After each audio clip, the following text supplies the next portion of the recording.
Shalom zusammen.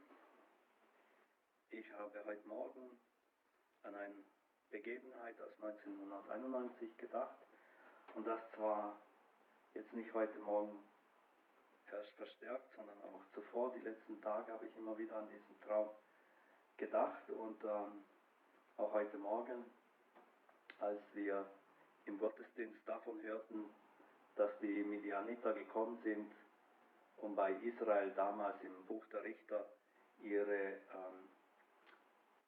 Ernte zu stehlen, wegzunehmen, so wie es auch in Matthäus 13 der Fall ist, wo über den Seemann gesprochen wird, dass der gute Saat vom Wort Gottes ausgestreut wird und der Feind kommt es und raubt es hin, aber wieder weg. In verschiedene Formen wird es dargestellt, wie dieser Same verhindert wird, dass es Frucht bringen kann.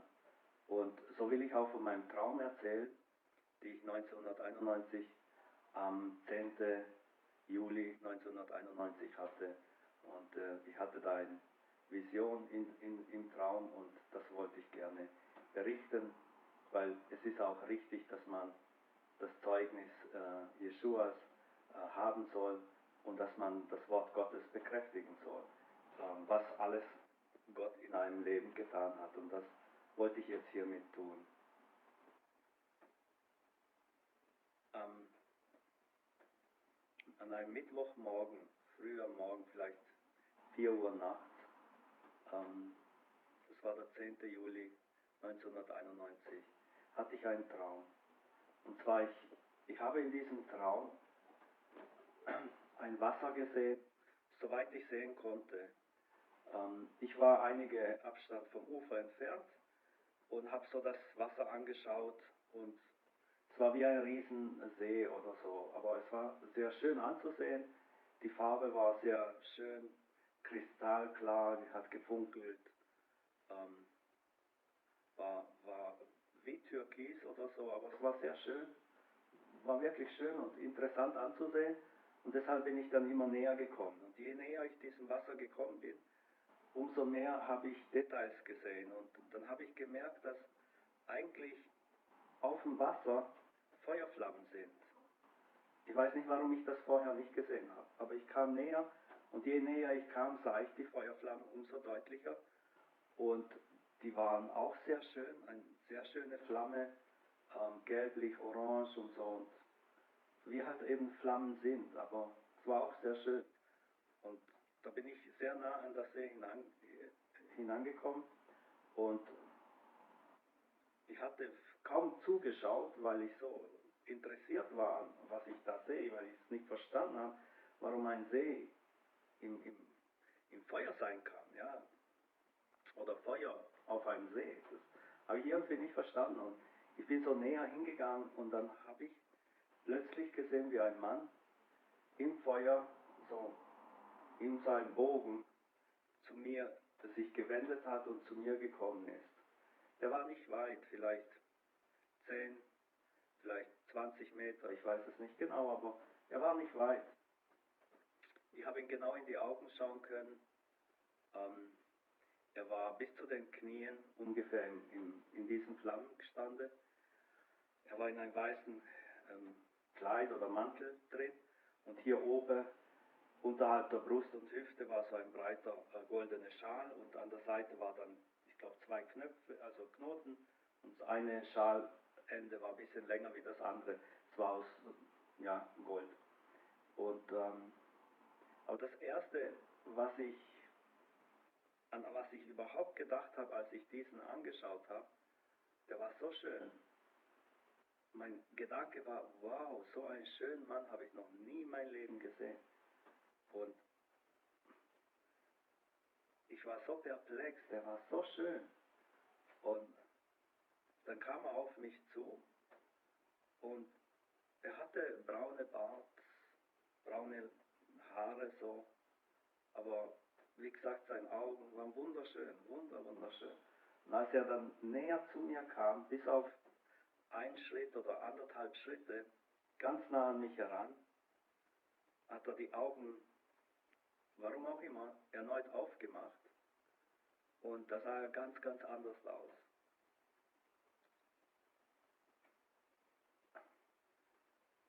sprach Jakob und ich habe so in mich gedacht, warum kennt er meinen Namen? Aber als er die Augen aufgemacht hat, da kamen runde Feuerflammen raus, vielleicht so, ich weiß nicht, 30, 40 Zentimeter, 20 Zentimeter, ich weiß nicht. Es waren runde Feuerstrahlen. Und ich bin auf der Stelle, war ich kraftlos, ich bin runter, so in mich zusammengesackt. Ich hatte keine Möglichkeit, ihn anzuschauen. Es war unmöglich, ihn anzuschauen. Und zu mir ging es wie ein Tropfen Kerzenwachs, wo verläuft, ja, wo runterschmilzt von der Kerze oder wie ein Tropfen Wasser, wo auf dem heißen Stein fällt. Ja. Ich war wie am Vergehen. Und ich war auf jeden Fall weggedreht und unten. Und trotzdem habe ich ihn gesehen. Ich konnte ihn sehen. Er war nicht mehr derjenige mit dem braunen Bart und so. Er hatte weißen Bart und weiße Haare. Und er sah auch ganz anders aus. Er sah nicht so freundlich, wunderschön, sondern er war eher zornig und eher, ich meine jetzt nicht zornig, so aggressiv, sondern so ganz bestimmend. So, da war null Toleranz. Der hat das mich so fest angeschaut, dass ich überhaupt keine Ausweichmöglichkeit hatte, null Ausweichmöglichkeiten. Und dann fing er an zu sprechen. Und das war noch viel schlimmer, wie das, was ich von den Augen her gesehen habe, diese Feuerflammen, wo mich eigentlich wie aufgelöst haben. Und als diese 3 Sätze gesprochen worden sind, als nächstes habe ich plötzlich niemand mehr wahrgenommen. Er war wie weg, einfach weg. Und hinter mir war er aber trotzdem, aber ich konnte ihn nicht mehr wahrnehmen als Person. Nicht weil er hinten war, ich musste mich runterneigen und ich konnte ihn am Anfang trotzdem sehen. Ich weiß nicht warum, aber ich konnte sein Gesicht trotzdem neben mir sehen. Aber dann war er weg und die Stimmen waren so dermaßen gewaltig, dass ich dachte, ich sterbe auf der Stelle. Ich konnte es nicht ertragen. Ich konnte es überhaupt nicht ertragen, weil alles gewackelt hat unter mir. Über mir war wie ein Sturmwind, wie ein Wasserrauschen, war alles in einem so dermaßige, mächtige Geräusch.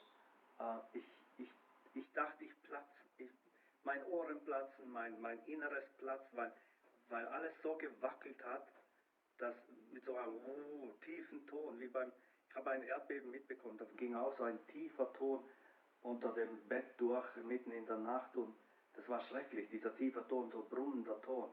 Und das war auch da vom Untergrund, er hat alles gewackelt und über mir war dieses Rauschen, mächtiges Rauschen.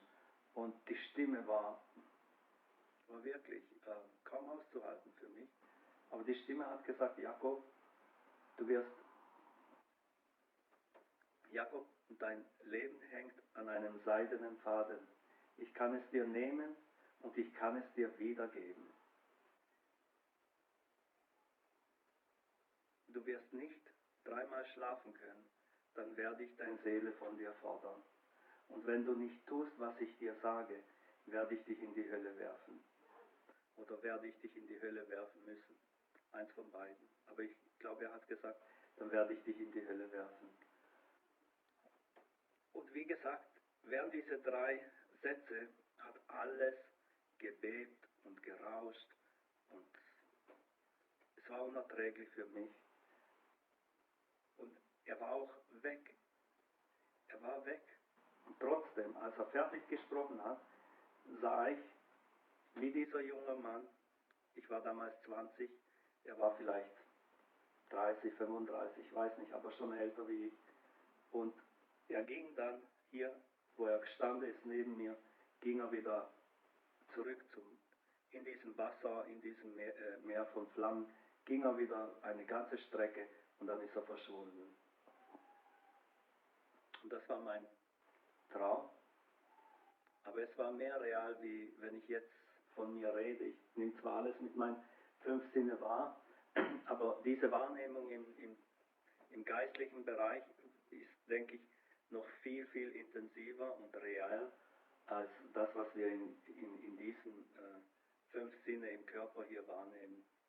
Und ich habe das heute deswegen jetzt gebracht, weil ich sicher bin, dass wir das Zeugnis Jesu, das Zeugnis Jeschuas weitergeben sollen, was er an einem tut, zum Ersten und zum Zweiten, weil der Feind ein Dieb ist, der das gute Saat rauben tut.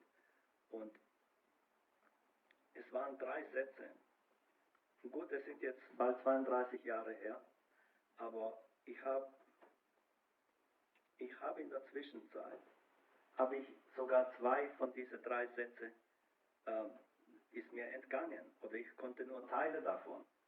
Aber ich weiß, als das passiert ist, ich hatte Angst, dass ich tatsächlich in dieser 2 bis 3 Tagen sterben werde, weil er hat gesagt, du wirst nicht 3-mal schlafen können, dann werde ich deine Seele von dir fordern. Und da ich das gesehen habe, als er von mir ging, die Flammen waren noch sichtbar, also er wurde nach einer Weile unsichtbar, aber die Flammen waren noch da vor mir. Ich hatte Angst, die Augen aufzumachen. Ich lag im Bett und ich war so dermaßen mit Angst erfüllt, dass wenn ich die Augen aufmache und ich die Flammen immer noch sehe, dann weiß ich bin in der Hölle, weil wenn man in der Hölle ist, kommt man nicht mehr raus. Und die Flammen der Hölle haben dann einen eingeholt und da gibt es kein Entkommen. Und so hatte ich echt furchtbare innere Befürchtungen. Aber dann habe ich mich halt gezwickt und gedacht, ja, er hat doch gesagt, ich werde nicht 3-mal schlafen können, bevor er meine Seele fordert, also bin ich vielleicht doch nicht tot. Und nach einer längeren Weile habe ich dann mich doch getraut, die Augen aufzumachen. Und als ich die Decke im Zimmer sehen konnte, ich war so erleichtert. Ich war so erleichtert. Ich bin mit einem Sprung aus dem Bett, habe mich vor dem Bett hingekniet und habe gebetet und habe gesagt, Herr, ich will nicht sterben, ich will leben, lass mich nicht in einen Unfall reinkommen, ich will nicht sterben, halt deine Hand über mich, gib mir Möglichkeiten, dir zu begegnen und vergib mir wieder meine Schuld. Und ich muss einfach sagen, ich bin da erst vor 4 Monaten davor aus dem ganzen Umfeld, wo ich vorher drin war, herausgekommen. Und ich hatte kein leichten Umfeld und ich war nicht in der Freiheit, wie die meisten Menschen sind, sondern ich hatte Schwierigkeiten in verschiedenster Arten. Ja. Und ich bin da auf jeden Fall damals zu meinem Bruder gezogen und der war gerade mit seiner Schule fertig und ich bin dort in diesem Zimmer dann, wie gesagt, auf die Knie und habe diese Dinge gebetet. Und die nächsten 2 Tage habe ich so aufgepasst, dass ich weiß, an dem Mittwochmorgen bin ich zur Arbeit gefahren mit dem Fahrrad. Ich habe jede Kreuzung 5-mal abgecheckt, bevor ich da rein bin. Ich hatte einfach Befürchtung, dass mir jetzt was passieren könnte. Am nächsten Tag wieder und am Freitagmorgen habe ich das schon vergessen, was ich geträumt habe. Und da bin ich nach der Arbeit, dachte ich früher aus und ich hatte Frühschicht damals. Auf jeden Fall habe ich gedacht, schön Sonnenschein, 12. Juli 91, Freitag, schön Sonnenschein, ich gehe schwimmen. Und dann habe ich mich bereitet, um in den Schwimmbad zu gehen. Und ich hatte damals, in diesem Haus lebte noch ein Pastor und er hatte so beim Ausgang rechts, hat er noch sein Büro drin. Und er hat mir gesagt, Jakob, wenn du mal was lesen willst, kannst du einfach rein ins Büro. Da sind die Bücher drin, kannst du dir egal was nehmen zum Lesen. Und da waren wirklich alle 4 Wände voll bis oben hin mit Büchern. Und da habe ich beim Treppe runterlaufen, habe ich gedacht, komm, nimm dir was zum Lesen mit. Mein Chantre, meine Zigaretten, mein Hasch und all das Zeug hatte ich ja schon in der Tasche. Und mein Handtuch, ja. Und dann habe ich noch ein Buch rausgenommen aus dem Regal, habe es in die Tasche und bin ins Schwimmbad gefahren. Und dann habe ich so gelesen, ich habe einfach irgendwo aufgeschlagen. Und da ging es um den Mittelalter, wie man dort jemand festgenommen hat, der war wie ein Reformator damals, man hat ihn eingesperrt und dann eben auf dem Scheiterhaufen angezündet. Und dieser Mann hat angefangen zu singen und es schien, dass diese Qualen vom Feuer ihm gar nichts getan haben. Und ich habe gedacht, wow, also Gott hat doch dann eingegriffen in seinem Leben, dass er all diese Schmerzen nicht mitbekommt und so. Und egal, was die Menschen ihm Feind waren, Gott stand darüber. Und dann habe ich so einen Wunsch bekommen, weil ich kannte ja ein bisschen die Bibel. Ich bin ja im christlichen Elternhaus aufgewachsen. Bin zwar mit 15,5 weg von zu Hause, aber jetzt war ich 20. Aber ich habe schon einiges von der Bibel doch gewusst. Und ich wusste, wenn es dann in der Endzeit vielleicht Verfolgungen geben sollte oder böse Zeiten, dann könnte es eventuell wieder so gehen wie zur Zeit der Inquisition oder eben da, wo die Reformation entgegengestanden worden ist. Und ich habe so innerlich bei mir gedacht, wow, wenn Gott diesem Mann geholfen hat, hier mitten im Feuer, dann kann er mir auch helfen, mir nochmal die Sünden zu vergeben, weil ich weiß, ich habe mit 12 einmal diesen Gebet gebetet, Herr, komm in mein Leben und wohne in mir und so. Und ich habe mich damals so erleichtert gefühlt, wie wenn die Sonne in meinem Herzen wäre, so ein wunderbares Gefühl war das. Aber das hat nicht lange angehalten, weil mein damaliger Schulkollegen mich zu andere Sachen verleitet haben. Und danach habe ich innerlich halt so die negative Dinge wahrgenommen, dass Gott mir nicht vergeben würde oder ich habe gesündigt und so weiter. Und das hat mich da runtergezogen und entmutigt. Und später bin ich dann immer mehr in das Negative hineingekommen, bis es gar nicht mehr groß möglich war, dort in meinem Ort zu bleiben. So. Deshalb bin ich auch umgezogen und habe die Lehre dann woanders angefangen. Und so ging es mehrere Stationen in meinem Leben weiter, bis ich meine Lehre fertig gemacht habe. Aber in diesem Moment, als ich so gedacht habe, Gott kann mir auch helfen, habe ich angefangen, auf meinem Handtuch dort im Freibad zu beten und habe gesagt, Herr, wenn du diesem Mann geholfen hast, in diesem Feuer, dass er die Schmerzen nicht wahrnimmt, dann kannst du mir auch helfen. Und wenn du helfen möchtest, dass ich nochmal die Sünden vergeben bekomme, dann bitte vergib mir heute. Vergib mir noch ein einziges Mal, bitte. Und in dem Moment, kaum hatte ich das ausgesprochen, wirklich innerhalb einer Minute oder Sekunde, kam ein Biene und setzte sich auf die offene Chantre-Flasche und wollte hinein. Und ich habe das wegscheuchen wollen und natürlich wollte ich wieder ansetzen. So. Ich war kein Trinker, aber ich habe manchmal was halt gekauft und habe das auch genossen. Ja. Und auf jeden Fall, ich habe diese Biene dann nicht hinein ins Flasche steigen lassen, aber ich hielt halt an der Flasche irgendwie. Und als die Biene weggeflogen ist, kam auch innerhalb sehr kurzer Zeit ein Schmetterling vor mich im Gras, vor dem Buch, vor diesem Buch, wo ich da offen hatte, hat sich dahin ins Gras gesetzt und ich hatte innerlich diesen Wunsch, ich würde gern diesen Schmetterling streicheln. Und ich wusste, als Kind bin ich dem ja oft hinterhergelaufen auf dem Dorf und wollten sie fangen und auf jeden Fall lassen sie sich nicht streicheln. Und ich bin dann, habe mich so nach vorne gebeugt und habe mit dem Fingerrücken so die Flügel habe ich gestreichelt und ich war so froh. Und ich hatte in meinem Herzen diesen Gedanke, oh, ich hätte ihn so gern auf dem Hand, diesen Schmetterling. Und das ist natürlich total unmöglich eigentlich, aber ich habe da meine andere Hand hingehalten und dieser Schmetterling ging ein bisschen auf die Seite so, weil ich zu nah dran bin.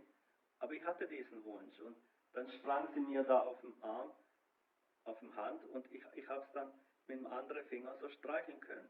Also jetzt nicht fest, ich wollte ja diese Puder nicht wegmachen, sondern nur ganz, ganz sanft habe ich so durch die Flügel streicheln können. Und ich war so happy, ich war so froh und dann ist es wieder weggeflogen und das alles innerhalb 3 Minuten, 4 Minuten, da kam die Biene wieder und setzte sich wieder auf die Flasche.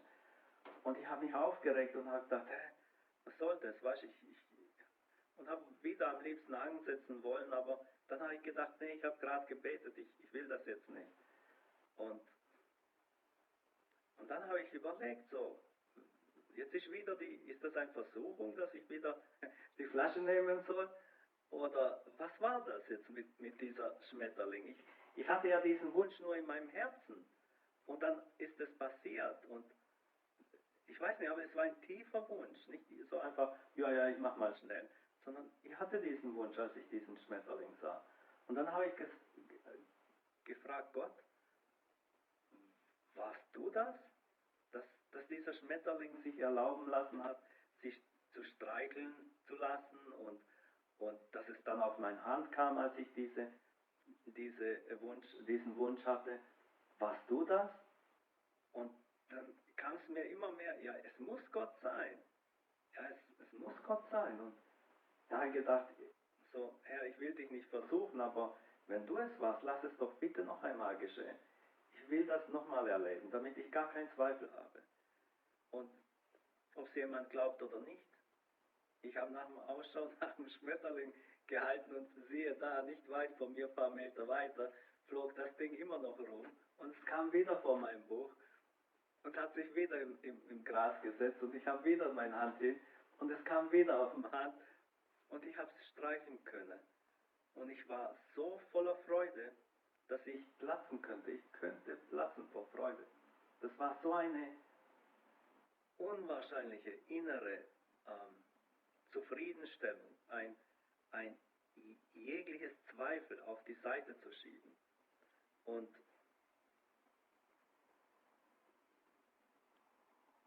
ich war innerlich so dankbar. Ich war so dankbar und froh, dass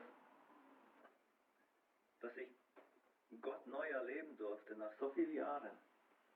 Und ich weiß, ich habe damals einfach geschaut auf die Flaschen, auf mein Zigaretten, Feuerzeug und das Gras, wo ich da hatte und all das Zeug, Hasch, ja, habe alles genommen und habe alles vor mir ein paar Meter weiter in den Mülleimer geschmissen. Und ab dem Tag, ich brauche da nichts mehr in diesem Bereich. Ich habe keinen Bedarf, null Bedarf. Und ich weiß, dass Gott der lebendige Gott ist. Und ich weiß, dass er auch heute genau das tun kann, wie damals vor Zeiten, was wir aus der Schrift, aus dem Heiligen Schrift lesen können. Und wenn ich heute zurückdenke, das war ja hinter Stuttgart, nordöstlich von Stuttgart habe ich damals gelebt. Heute lebe ich hier 150 Meter von Konstanz. Von diesem Haus bis zu diesem Ort, wo dieser Mann verbrannt worden ist, aus dem Buch, sind es mit dem Fahrrad vielleicht 2 Minuten. Das sind keine Kilometer, vielleicht 800, 900 Meter von hier. Da ist die Scheiterhaufen von diesem Johannes Hus, der hier verbrannt worden ist. Von dem Mann, wo ich gar nicht wusste, wer der ist oder so, als ich damals das Buch gelesen habe. Und vor 11, 12 Jahren, als ich hergezogen bin, habe ich auch nicht gewusst, dass das hier der Ort ist. Aber es ist so. Gott ist gut. Gott ist sehr gut und ich bin froh, dass ich weiß, dass er jeden führen kann, auch wenn es durch Not ist, wie bei Johannes Hus. Aber er kann einem beistehen, dass man die Schmerzen nicht wahrnimmt oder dass man sich auf ihn, auf den Himmel mehr freuen kann, als darauf zu achten, dass man sein eigenen Leid verlustig wird. Und so auch Leute, wenn in Krankheit und Not sind, schaut auf Gott, vertraut Gott.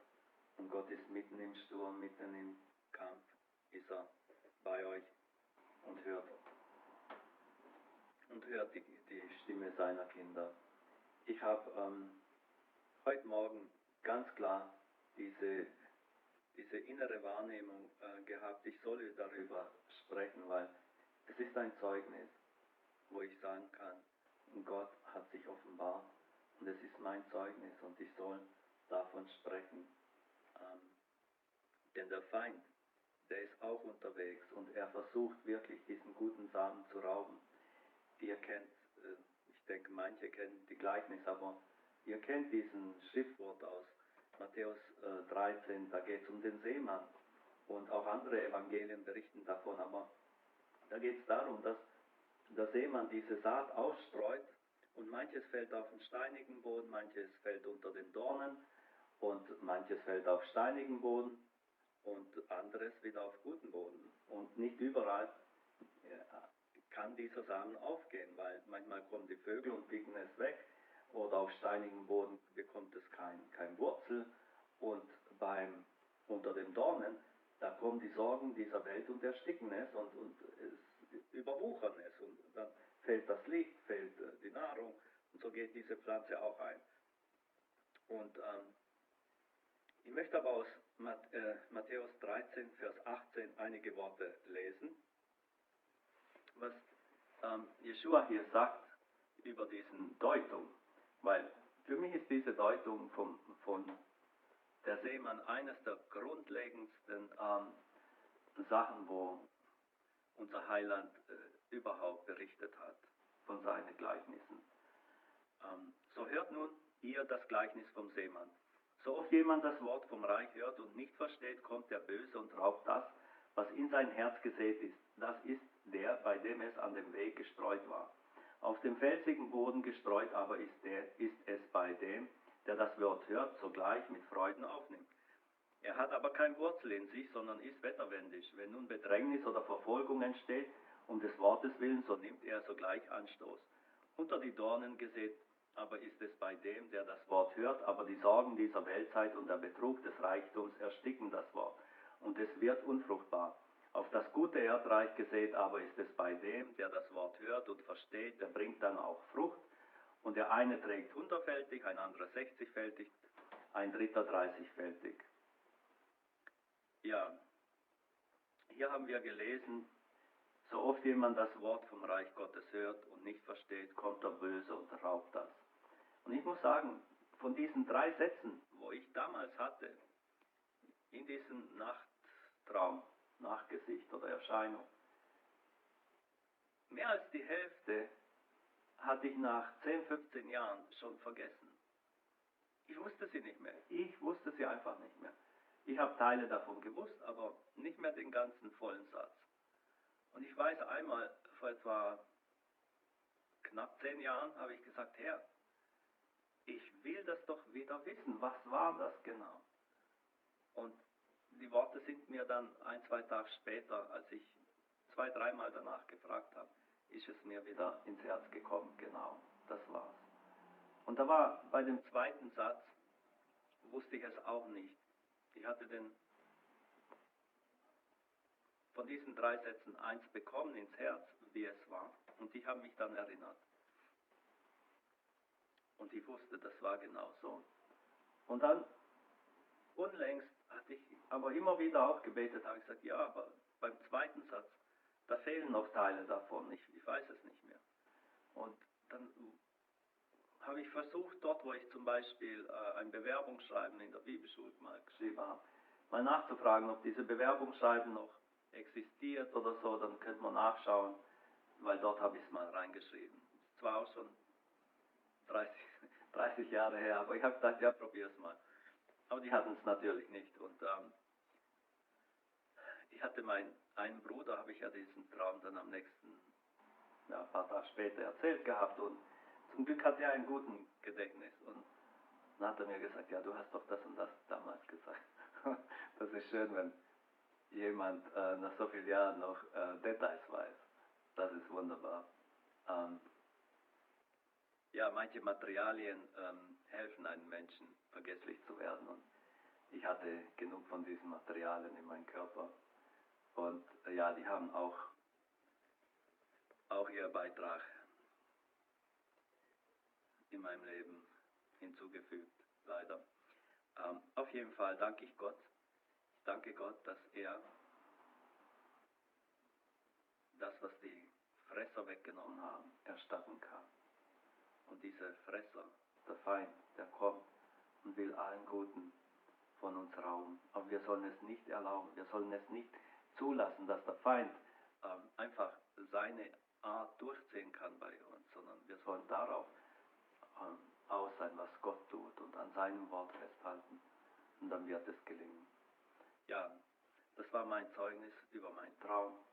Und ich weiß, weil ich jetzt die letzten Monate immer wieder diesen Teil vom Traum nochmal und nochmal durchgegangen bin. Ich weiß nicht warum, aber immer wieder kam es während der Arbeit oder sonst, kam es mir in den Sinn. Und ich muss sagen, ich habe ja hier gelesen, so oft jemand das Wort vom Reich hört und nicht versteht, kommt das Böse. Ich habe nicht verstanden, ich habe vieles nicht verstanden. Ich weiß, ich habe, als ich meinem Bruder es gesagt habe, ich gesagt, du Andreas, mir ist ein Engel erschienen. Und da habe ich es ihm erzählt und dann sagte Jakob, Moment, stopp, das ist doch kein Engel. Er kannte seine Bibel natürlich besser, aber ich habe nicht verstanden. Für mich war es, ja, weiß und goldene Schal hier, für mich war es wie ein Engel, aber nein. Heute, wenn ich dran denke, er war ein junger Mann und dann, als er bei mir die Augen auftut, ist ein alter Mann in weißen Haaren, weiße Bart, weiße Haare, weiße Augenbrauen. Das ist doch anders wie jemand, wo jung ist, wo vor ein paar Schritten noch mich angeschaut hat als ein junger Mann.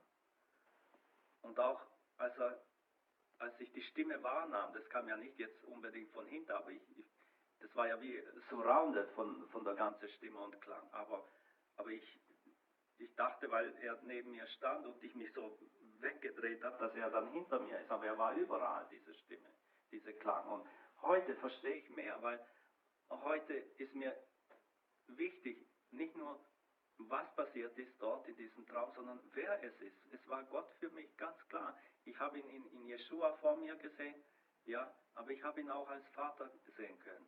Und ich habe ihn auch als Geist wahrnehmen können, der spricht wie in Apostelgeschichte, ja.